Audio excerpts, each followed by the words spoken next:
Assalamualaikum warahmatullahi wabarakatuh. Saya Master Shiro.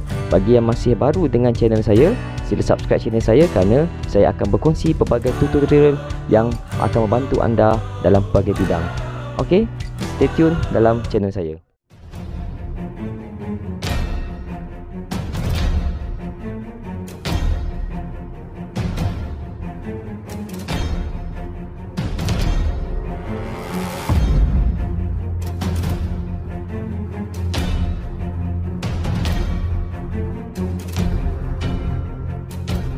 Sebelum itu, bagi anda yang belum subscribe channel saya, sila tekan subscribe dan juga tekan loceng untuk mendapat notifikasi video-video saya. Bismillahirrahmanirrahim. Assalamualaikum warahmatullahi wabarakatuh. Bertemu lagi sekali dalam video tutorial saya.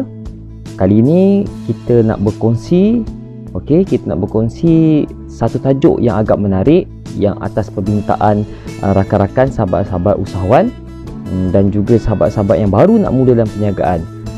Dan saya rasa ini adalah salah satu tajuk yang agak menarik, yang simple, menarik untuk kita sama-sama pelajarinya. So stay tune, kita teruskan dengan tajuk ini yang akan saya bawakan pada hari ini.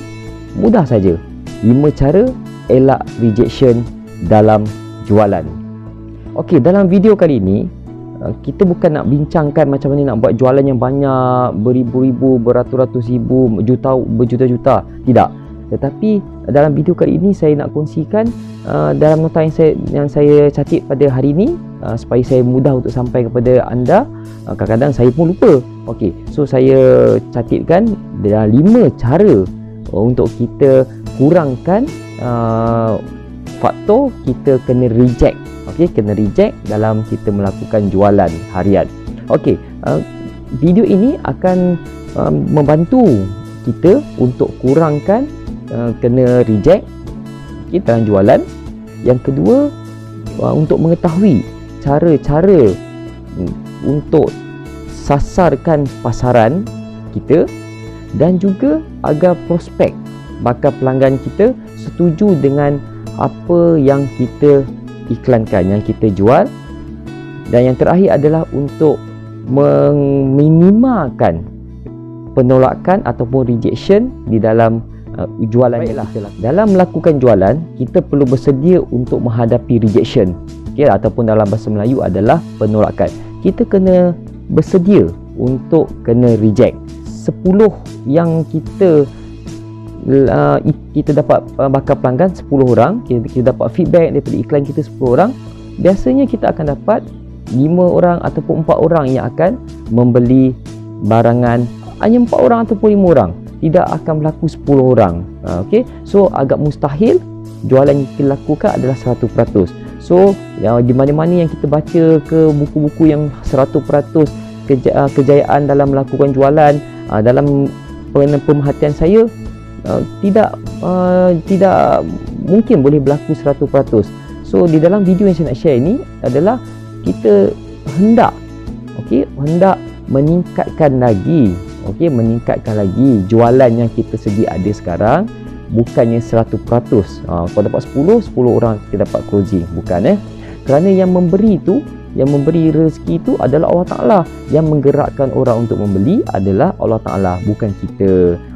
So cara yang saya nak kongsi inilah cara kita nak close target yang kita mahukan. Walau bagaimanapun, Allah Ta'ala yang akan menggerakkan hati bakal pelanggan kita. Itu yang paling penting. Strategi pertama untuk mengelakkan jualan kita ditolak. Strategi pertama adalah setkan minda kita dahulu. Kita perlu setkan minda kita dahulu. Ini kelemahan ramai yang kita lakukan adalah kita cepat give up. Kita cepat putus asa, kita rasa lesu, kita rasa sendu apabila iklan-iklan yang kita lakukan di media sosial, di WhatsApp, kita ajak kawan kita beli produk, ajak join bisnes kita kena reject, keluarga reject, kawan-kawan reject. So kita tidak setkan minda kita pada peringkat awal. Bagaimana kita nak setkan minda kita dari peringkat awal? Pertama, kita perlu memberi info yang bermanfaat kepada bakal pembeli kita, kepada prospek kita. kita kena bagi info yang bermanfaat kepada mereka supaya mereka merasakan produk yang kita tawarkan memberi manfaat kepada mereka. Itu yang kita kena setkan yang pertama, bukan keuntungan dahulu. Yang kedua, okey, niatkan kita nak bantu orang. Kita nak bantu orang. Okey, niatkan awal dalam mindset kita, hari ni ya Allah Tuhanku, aku nak jual produk aku ni adalah untuk bantu orang, bukan keuntungan dahulu. Okey. Yang ketiga adalah kita perlu sampaikan kita punya keyakinan. Bagaimana orang lain nak yakin dengan produk kita, dengan apa yang kita tawarkan, jika kita sendiri tidak yakin dengan apa yang kita mahu jual. Kita sendiri tidak menggunakan produk tersebut, tapi kita nak meyakinkan orang. Kita sendiri tidak menggunakan sistem digital yang kita tawarkan perkhidmatan kepada orang, tapi kita bersungguh-sungguh nak orang beli sistem yang kita jual. Okey, so kita perlu yakin dahulu, setkan minda kita menjemput rezeki. Okey, rezeki adalah dijemput, bukan mencari rezeki. So ramai yang kat luar sana, termasuk saya, kita sibuk lupa kita mencari rezeki, sedangkan rezeki itu perlu dijemput. Okey, bagaimana kita nak jemput rezeki? Kita perlu banyak berdoa dan kita niat daripada awal. Macam saya cakap tadi, kita perlu berniat untuk membantu orang. Perniagaan adalah satu rezeki. Okey, maka jangan stop buat iklan. Jangan stop, jangan give up, jangan putus asa untuk buat iklan supaya rezeki anda dijemput masuk. So itulah strategi pertama, setkan minda kita dahulu. Ingat selalu, mindset yang tepat, hasilnya pasti tepat, insya-Allah. Baiklah, sekarang kita pergi ke strategi kedua, panggil hook, H-O-O-K, hook. Hook apa, macam kita sangkut umpan, story, cerita, dan juga offer, iaitu penawaran. Ingat, hook, story dan juga offer. Okey, yang pertama adalah hook. Hook ni ibarat umpan. Macam mana kita nak mengumpan para pembaca agar membaca kita punya posting iklan di media sosial ataupun di dalam WhatsApp. Apa kadang-kadang bila kita hantar iklan dalam WhatsApp group ni, bila tidak menarik, orang terus scroll saja. Kita nak hentikan mereka supaya hook, maknanya umpan. Macam kita pasang umpan kepada ikan, kita nak hook dia dulu untuk mereka stop untuk membaca posting kita. Okey, kita punya headline kita salah satu memainkan peranan untuk hook orang membacanya. Okey, contohnya hook yang kita boleh gunakan adalah daripada headline, daripada video teaser video teaser kita. Okey, headline yang contoh yang kita boleh buat macam headline, wow, suri rumah boleh buat dapat income RM100 dalam masa seminggu. Kita buat yang logik, headline yang logik dan yang relevan, yang betul. Jangan tipu orang RM100 sehari duduk di rumah. Kakak, benda tu memang berlaku, tetapi kadang-kadang orang akan rasa macam, wah, ni skin cepat kaya ke? So kita bagi yang betul tanpa ada sebarang keraguan. Wow, suri rumah boleh menjana pendapatan RM100 seminggu hanya duduk di rumah. Okey, wow, pemuda 21 tahun menjana pendapatan harian dengan hanya menjual e-book dari rumah. So bila headline kita tersebut menarik, kita akan hook orang untuk terus membaca. Okey, yang kedua adalah story. Apabila kita dah hook mereka, kita perlukan story yang mempunyai konten yang menarik. Okey, konten yang menarik. Sayangnya ramai yang kita ni terus bercerita tentang apa itu produk kita. Kalau kata kita jual vitamin, kita menceritakan vitamin ni ada bahan dia ini, bahan dia itu, bahan dia ini. Kita nak jadi hebat daripada doktor pula. Sepatutnya tidak perlu. Kontennya adalah hanya menceritakan apa yang boleh memberi solusi kepada orang yang menggunakan. Seperti kita pergi strategi pertama tadi, kita menceritakan solusi yang kita boleh beri kepada orang menggunakan produk kita. Okey, so jangan cerita berkenaan direct kepada kita punya isi produk apa semua. Kita kena cerita bagaimana untuk menarik perhatian mereka tadi tu. Dah berjaya, dah hook, dan now story dia perlu ada konten yang menarik, yang melibatkan emosi. Ingat, orang membeli daripada emosi. Orang tidak beli daripada apa yang mereka nak. Kadang-kadang mereka membeli daripada emosi. Okey, yang ketiga dan strategi kedua ni, yang ketiga adalah yang saya cakap ni, pertama hook, kedua story, yang ketiga adalah offer, iaitu penawaran. Okey, kalau kita nak close sale, kita nak elak untuk reject, saya biasa buat kursus, saya nak mencari peserta kursus. Okey, so kita tawarkan sesuatu yang lebih daripada apa yang kita jual. Contoh, jika anda jual produk kesihatan, contoh produk untuk kuruskan badan, okey, bagilah satu offer. Jika anda beli produk kesihatan daripada saya, anda akan mendapat bimbingan tutorial secara online, cara pemakanan yang betul, cara senaman yang betul. Anda akan dapat e-book resepi diet harian secara percuma. Anda akan mendapat bimbingan selama 3 bulan one to one dengan saya secara online. So mereka beli satu produk, tetapi mereka mendapat tawaran yang lain. Tawaran yang kita boleh bagi juga adalah hadiah, bonus, diskaun. Strategi ketiga bagi mengelakkan kita punya jualan kena reject. Okey, strategi ketiga yang saya mengikut pemerhatian saya letak namanya adalah set program seterusnya. What your planning seterusnya. Macam itulah, kita kena setkan apa kita punya program seterusnya selepas kita melakukan beberapa kali jualan. Okey, di sini ramai yang terlupa untuk membuat analisa atau mencatatkan kelemahan ataupun kelebihan yang kita pernah lakukan sebulan yang lalu. Contoh, kita ambil sebulan lalu, jangan ambil lama-lama, kita ambil sebulan yang lalu. Bulan lepas, katakan sekarang ni bulan Mei, berapa jualan kita pada bulan 4? Okey, kalau kita dapat 2,000 dalam bulan 4, kenapa dapat 2,000 sedangkan orang lain boleh dapat 3-4,000? So kita kena tengok data-data yang kita perolehi. Apakah kelemahan-kelemahan yang kita dapat? Ini ramai usahawan tidak buat. Sebab saya jarang menggunakan perkataan peniaga. Saya suka menggunakan perkataan usahawan. Usahawan ni berfikiran kreatif, berhati-hati, tetapi usahawan berani mengambil risiko. So macam mana mereka nak mengurangkan risiko ataupun untuk mendapat hasil yang lumayan? Para usahawan ni akan kumpul all the database, all the analisa untuk mereka susun semula plan seterusnya. Contoh, jika anda adalah trainer yang menganjurkan kursus, menulis buku, menulis e-book, menganjurkan kursus motivasi, okey, so bulan ni katakan anda dapat 10 orang peserta. Kenapa ya?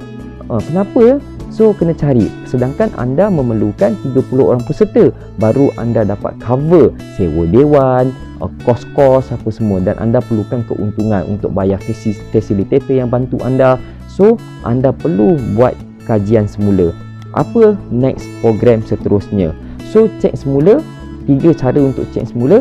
Apa yang anda kurang, ini daripada saya punya analisa, apa yang anda kurang lakukan. Adakah anda kurang lakukan posting di media sosial? Adakah satu hari anda hanya lakukan 1 kali posting, ataupun anda post anda punya iklan di waktu yang tidak tepat, bukan waktu puncak FB orang baca.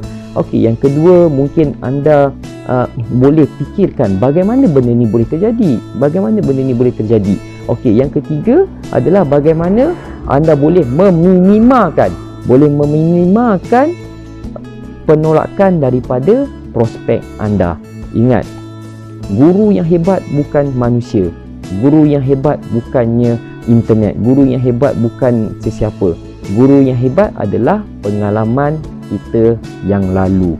So pengalaman kita bulan lepas, kita dapat kurang jualan kerana di-reject, ditolak.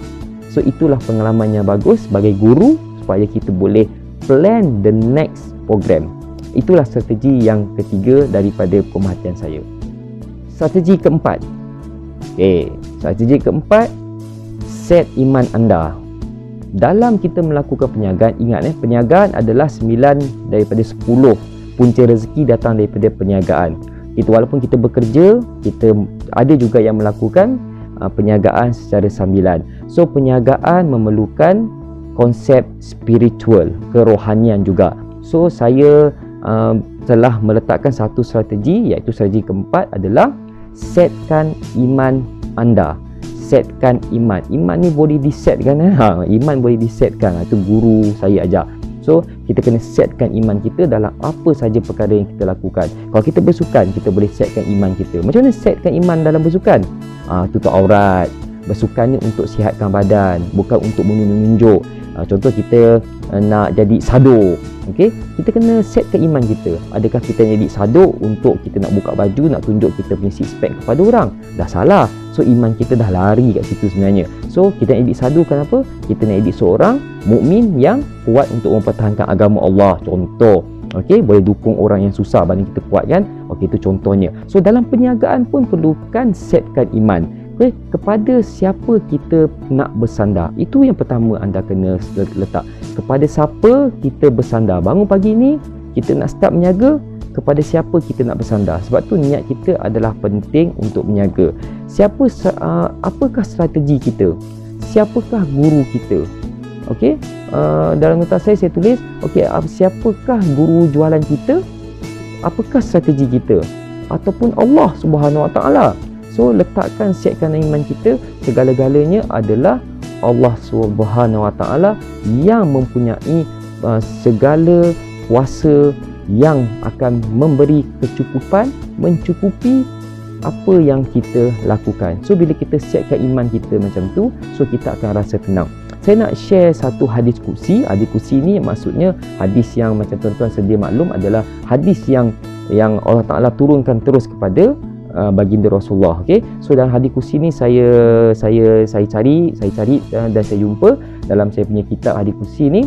Okey, salah satunya Allah berfirman, okey, wahai anak Adam, jika engkau bergantung kepada aku dalam urusanmu, okey, jika engkau bergantung kepada aku dalam urusanmu, maka aku akan mencukupinya dan aku akan menguruskannya untukmu. Tetapi jika engkau bergantung kepada selain Allah, okey, maka aku akan membiarkan kamu dengan urusanmu. Itu yang saya dapat daripada kitab kitab saya, kitab hadis kursi. So ada kena-mengena dengan perniagaan tu. So kita letakkan Allah yang akan mencukupkan, Allah yang akan menguruskan. So serah kepada Allah. Setelah kita berusaha, jangan kita tak berusaha, tak ada buat iklan, tak ada buat apa, tiba kita nak berserah, nak bertawakal saja, tunggu bantuan orang. Salah. So hadis kursi ni amat menarik untuk kita pegang bagi strategi keempat, iaitu set iman anda, set iman kita bersama-sama. So Allah dah janji, okey tuan-tuan dan puan, Allah dah janji akan uruskan setelah kita berusaha. So janji Allah itu pasti. Okey, Rabbukum ud'uni astajib lakum. Dia minta kita minta, aja Allah Taala mahu kita minta, maka dia akan perkenankan. So setkan iman anda dahulu. Strategi kelima, iaitu strategi yang terakhir daripada video saya pada kali ini. Banyak lagi strategi yang saya boleh sampaikan, tapi kali ini saya bagi 5 strategi dahulu kenapa kita punya jualan sering kali kena reject. Yang kelima ini juga melibatkan spiritual kita. Tadi kita setkan iman kan, betul kan? Okey, so kali yang kelima, yang terakhir ni adalah kita kena set rasa bersyukur, sentiasa bersyukur. Berjaya atau gagal dalam apa yang kita lakukan, berjaya dalam jualan, gagal dalam jualan. Hari ini kita gagal, mungkin esok kita akan berjaya. Semalam kita dapat close 10 jualan, mungkin hari ini kita dapat close 1 jualan. So kita kena bersyukur, kena selalu bersyukur. Okey, sebab hati apabila kita bersyukur, kita akan rasa lapang. Apabila hati kita lapang, tenteram, kita akan sentiasa bermotivasi untuk melakukan jualan secara berterusan. Tapi kalau kita tak bersyukur, alamak, kenapa hari ni aku berniaga tak untung, kenapa hari ni tidak ada orang beli e-book aku, kenapa hari ni orang tidak beli produk aku, kenapa hari ni orang tak beli majun aku, kenapa hari ni orang tak beli pencuci muka yang aku jual. kenapa hari ni orang tak beli jus aku, kenapa hari ni orang tak beli makanan yang aku jual. So kita merungut-rungut. Bila kita merungut-rungut macam ni, kita tidak bersyukur. Okey, saya nak share satu kisah sahabat Rasulullah yang memang seorang yang kaya, seorang usahawan yang berjaya dalam sejarah Islam, iaitu Abdurrahman bin Auf. Okey, Abdurrahman bin Auf ni dalam satu petikan ayat dia, saya tulis tadi, saya ingat saya, okey, beliau pernah berkata, aku selalu bersyukur. Okey, aku selalu bersyukur dan tidak mencela keuntungan walaupun jumlahnya kecil sekalipun. Saya ulang, aku selalu bersyukur, tidak pernah mencela keuntungan walaupun jumlahnya kecil sekalipun. Maksudnya Abdurrahman bin Auf ni amat kaya tuan-tuan pada waktu tu. Kalau buka sejarah dia, okey, boleh cari sejarah tentang Abdurrahman bin Auf, ada buku dia. Okey, saya pun ada buku tentang beliau. Okey, memang kaya, seorang dermawan, hartawan, infakkan harta apa semua. Itulah kata-kata dia. Mungkin kata-kata dia dalam video ini anda boleh jadikan satu motivasi. So walaupun sedikit, walaupun RM1 keuntungannya, tetap anda perlu bersyukur. Kita kena bersyukur. So Allah pasti tambah rezeki kita. Saya bagi satu contoh. Okey, saya bagi contoh di Indonesia. Di Indonesia ada 320 juta rakyat, contohlah. Katakan anda ada satu produk yang menarik yang boleh dieksport ke Indonesia, dan satu produk tersebut anda perlukan untung RM1 saja. Tak payah untung banyak. Jual harga RM10, anda untung RM1 saja. Dan anda berdoa, ya Allah, ya Tuhanku, aku nak 1 juta orang saja beli produk aku ni. Daripada 320 juta tuan-tuan, doa nak 1 juta saja. So kalau 1 juta kali RM1, 1 juta anda dapat 1 juta ringgit Malaysia. So jutawan tak? Jutawan. So kita kena bersyukur walaupun RM1 untung kita. Tapi hari ni ramai yang kat sana nak untung cepat, nak kaya cepat. So bila dapat untung sikit, untung 50 sen, jadi dropship. Jadi dropship, jual perfume, dapat untung 50 sen, terus give up. Alah, 50 sen aja untung yang aku dapat. So ini adalah satu minda yang tidak betul di dalam keusahawanan, dalam dunia keusahawanan. Allah pasti tambah rezeki kita. Okey tuan-tuan dan puan. So mungkin bukan closingnya yang kurang, tetapi syukur kita yang kurang. Saya ulang, maka bersyukurlah dengan apa yang kita dapat pada hari ini. Alhamdulillah, dapat juga saya kongsikan daripada permintaan sahabat-sahabat, bagaimana untuk mengelakkan rejection dalam melakukan jualan. So ramai sahabat-sahabat, tak adalah ramai, ada dalam 10 orang macam tu je yang tanya, tapi bagi saya 10 orang tu pun ramai lah, dan saya perlu menjawab. Dan saya rasa video ini mampu disebarkan untuk lebih daripada 10 orang mendapat manfaat daripada video yang saya cuba sampaikan ini. Mungkin menjadi asbab apabila kita sebarkan video ini, sebarkan ilmu percuma ini kepada orang lain, mungkin akan menjadi asbab jualan anda meningkat pada hari ini. Saya doakan, kerana apa? Doa itu adalah kuasa paling power untuk kaum mukmin, muslimin, muslimat. Itulah doa adalah satu senjata yang amat power, amat berkuasa. So doa saya, sesiapa yang menonton video ini, tolonglah share, like, subscribe channel, dan saya doakan tuan-tuan dan puan berjaya dalam melakukan apa saja bidang, terutama untuk close sale. Bersyukur, sabar dengan apa yang anda lakukan. Jumpa saya pada video tutorial akan datang. Saya Masih Syiro. Assalamualaikum warahmatullahi wabarakatuh. Terima kasih.